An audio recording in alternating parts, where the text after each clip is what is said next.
नमस्कार दोस्तों, आज के इस वीडियो में आप सभी लोगों का बहुत बहुत स्वागत है। दोस्तों, अगर आप लोग फोर्स लाइन में जाना चाहते हैं तो ये वीडियो आपके लिए है। ठीक है, आप लोग इस वीडियो को पूरा जरूर देखिएगा।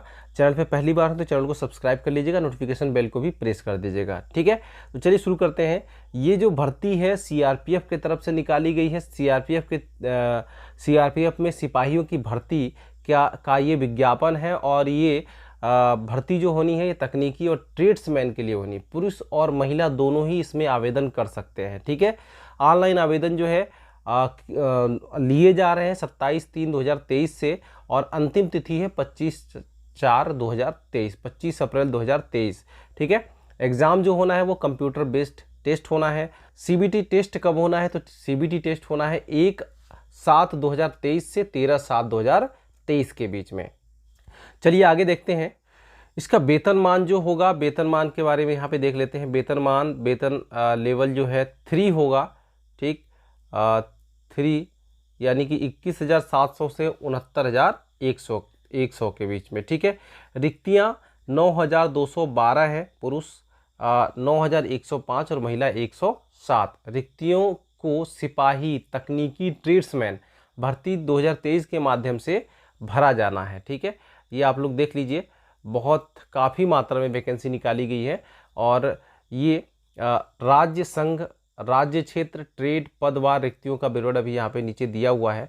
आप लोग इसको ज़रूर देखें। ये है टोटल वैकेंसी तो आपको यहाँ पे मैंने बता दिया 9,212, जिसमें से 9,105 पुरुष के लिए है और 107 जो है महिलाओं के लिए है। ठीक है, ये प्रत्येक राज्य का यहाँ पे वैकेंसी दिया हुआ है। टोटल वैकेंसी तो 9,000 समथिंग है। ठीक है, आप लोग यहाँ पे देख ही रहे हैं। अब आगे आते हैं हम लोग कौन लोग इस फॉर्म को भर सकते हैं। तो राष्ट्रीयता जो भारतीय नागरिक हो, भारत के नागरिक होने चाहिए।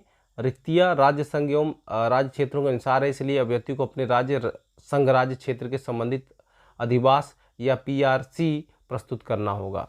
आयु सीमा सिपाही के लिए 21 से 27 वर्ष होनी है 1/8/2023 को, यानी कि अभ्यर्थी का जो जन्म है 2/8/1996 से और 1/8/2002 के बाद का नहीं होना चाहिए। ठीक है, सिपाही जो ट्रेड्समैन हैं उनके लिए जो एज लिमिट है वो 1/8/2023 को 18 से 23 वर्ष होनी चाहिए। कितनी होनी चाहिए?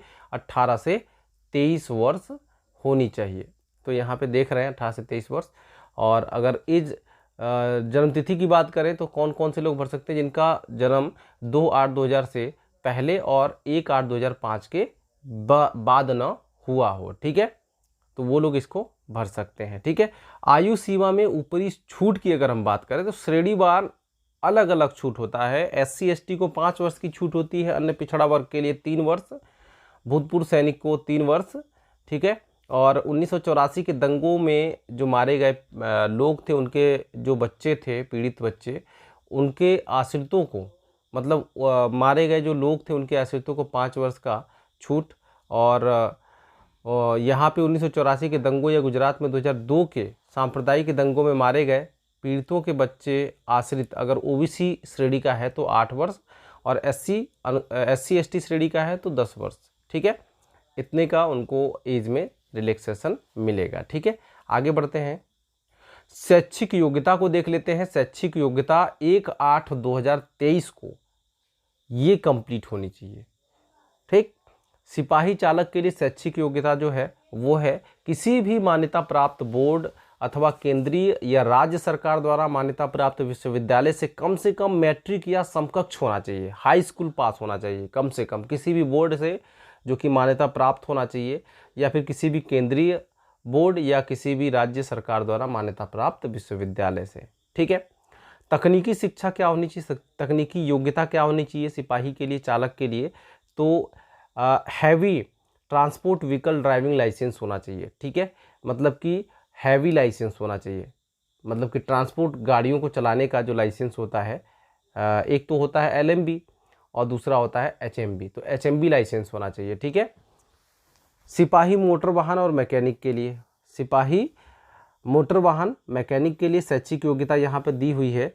शैक्षिक योग्यता यहाँ पर आप देख लीजिए, किसी भी मान्यता प्राप्त बोर्ड से 12वीं पास होनी चाहिए और कम से कम मैट्रिक या 10वीं कक्षा उत्तीर्ण होना चाहिए। ठीक है, तकनीकी योग्यता क्या होना चाहिए? तो तकनीकी योग्यता की अगर बात करें तो राष्ट्रीय या राज्य व्यावसायिक प्रशिक्षण यानी कि ITI से 2 वर्ष का औद्योगिक प्रशिक्षण प्रमाण पत्र होना चाहिए। ITI का प्रमाण पत्र होना चाहिए और 1 वर्ष का जो ट्रेड में जो व्यवहारिक, जिनको अप्रेंटिस कहते हैं, व्यवहारिक अनुभव, वो होना चाहिए। ठीक है, अथवा किसी भी मान्यता प्राप्त संस्थान से मैकेनिक, मोटर में, वाहन ट्रेड में राष्ट्रीय या राज्य शिक्षु प्रमाण पत्र व संबंधित ट्रेड में 1 वर्ष का व्यवहारिक अनुभव होना चाहिए। ठीक है, जितने भी ट्रेड्समैन हैं उनकी शैक्षिक योग्यता क्या होनी चाहिए? तो किसी भी मान्यता प्राप्त बोर्ड या केंद्रीय राज्य, वही हाई स्कूल यहाँ पे बोला गया है, सीधी सी बात है, यहाँ पे क्या बोला गया है? हाई स्कूल, और संबंधित ट्रेडों में दक्ष होना चाहिए। ठीक है, और कार्य किया हुआ होना चाहिए, यानी कि वर्क एक्सपीरियंस होना चाहिए। ठीक है, फायरिंग, यहाँ पे कुछ नहीं लिखा है कि ऐसा वर्क एक्सपीरियंस सर्टिफिकेट लाना होगा, लेकिन एक्सपीरियंस होना चाहिए यहाँ पर। अब दूसरा आता है फायरिंग विंग, सिपाही, मेंस या प्लम्बर, इलेक्ट्रीशियन। तो इसमें भी हाई स्कूल पास होना चाहिए और संबंधित ट्रेड में क्या होना चाहिए? निपुण होना चाहिए। ठीक है, कार्य किया हुआ होना चाहिए, है ना, और सब इनका प्रमाण पत्र भी होना चाहिए। आगे बढ़ते हैं। आवेदन आपको कैसे करना है? ऑनलाइन मोड में करना है। डिस्क्रिप्शन में लिंक दे दूंगा, वहाँ से जाके आप लोग डायरेक्ट वहाँ से कर सकते हैं। आवेदन का पोर्टल जो है 27/3/2023 से 25/4/2023 तक चालू रहेगा। तो आप लोग ऑनलाइन भर सकते हैं अपना सभी चीज़ें, सभी डॉक्यूमेंट स्कैन कर लीजिए, फ़ोटो वगैरह जितनी भी चीज़ें होती हैं फॉर्म भरने के लिए। आवेदन शुल्क की बात करें तो सामान्य EWS और OBC के पुरुष अभ्यर्थियों के लिए 100 रुपये फीस है, और अनुसूचित जाति, अनुसूचित जनजाति, भूतपूर्व सैनिक, सभी वर्गों की महिलाएं जो हैं उनको इस फीस से बाहर रखा गया, उनको फीस में पूर्ण रूप से छूट दी गई है।